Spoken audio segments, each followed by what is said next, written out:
In this episode, Dr. Rob and Cory Davis dive deep into gut pH, pneumonia, and, well, explain what the difference is between culture versus medium, so what to look for in a good probiotic. What about culture versus medium? How do you feel about that? Have you Yeah, bought that's into another- the whole...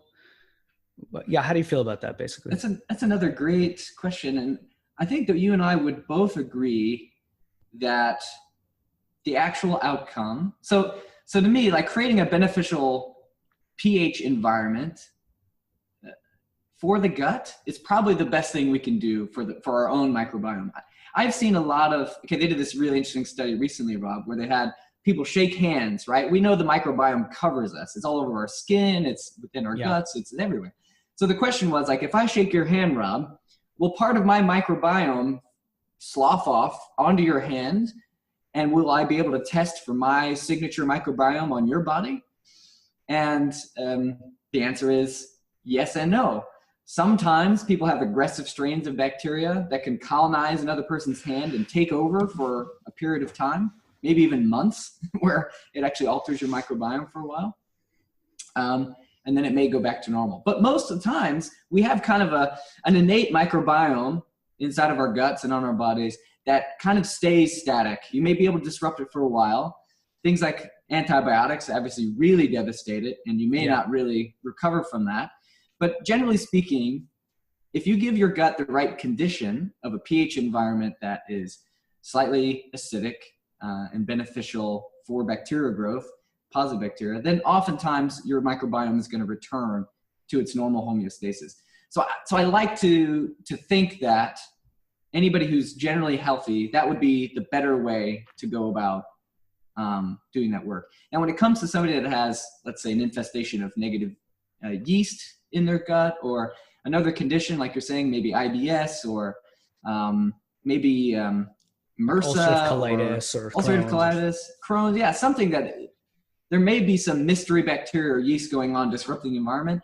I can't then argue for only the medium, only the ferment metabolites and bacteriocins and all this stuff that's the acidic compounds basically that are created during fermentation are enough. I don't know. What do you think? Yeah, I think like in the case of, so I like the case of antibiotic use because that wipes everything down. If you speak to most medical doctors, especially 10 years ago, I think now a lot of them are coming, moving forward with the natural health industry on this. But they believed and still widely believe that if you wipe out the first of all, you're never just wiping it out. That's kind of a blanket statement, but let's say dramatically reducing, killing off the good bacteria grows so rapidly that it's going to grow back.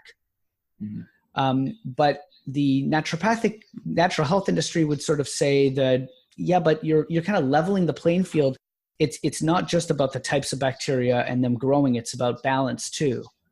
So if you have an imbalance of good and bad bacteria and it sways one way or other, it can dramatically affect your health.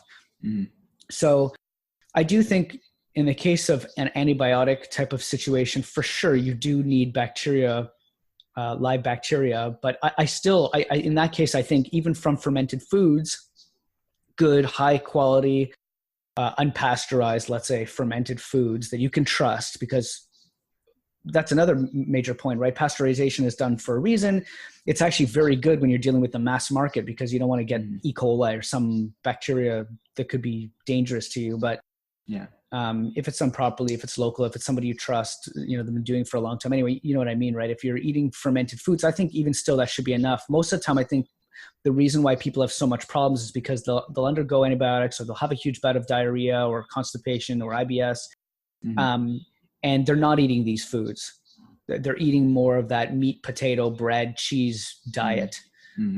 So that's where they're sort of missing out. They're creating an environment for their gut to proliferate bad bacteria rather than good bacteria. In a situation when they've already, so I think in that situation, eating more fermented foods is good. Supplementation, sometimes I think, if you're at risk for developing, let's say, pneumonia or something where you'll be in the hospital for surgery or something, I think having good quality probiotics that have higher dosages are warranted, but you don't want to be taking them forever. Yeah, I'm with you. I think that there's something to your own. Now, of course, if somebody has a serious disorder and they want to change their microbiome, I think that there are ways to do that. I know that there's a new implantation method, right, where you can actually take somebody's stool and blend it and implant that into somebody else and get some really fantastic benefits that I'm seeing. So because there's benefits there, that means that people can develop a kind of a homeostatic, let's say, set, like this is my microbiome and it's made up of this, that this can be a negative microbiome, right? And it can create neurological issues, can create digestive issues, all sorts of stuff. And then if we change it, then we can actually create better health.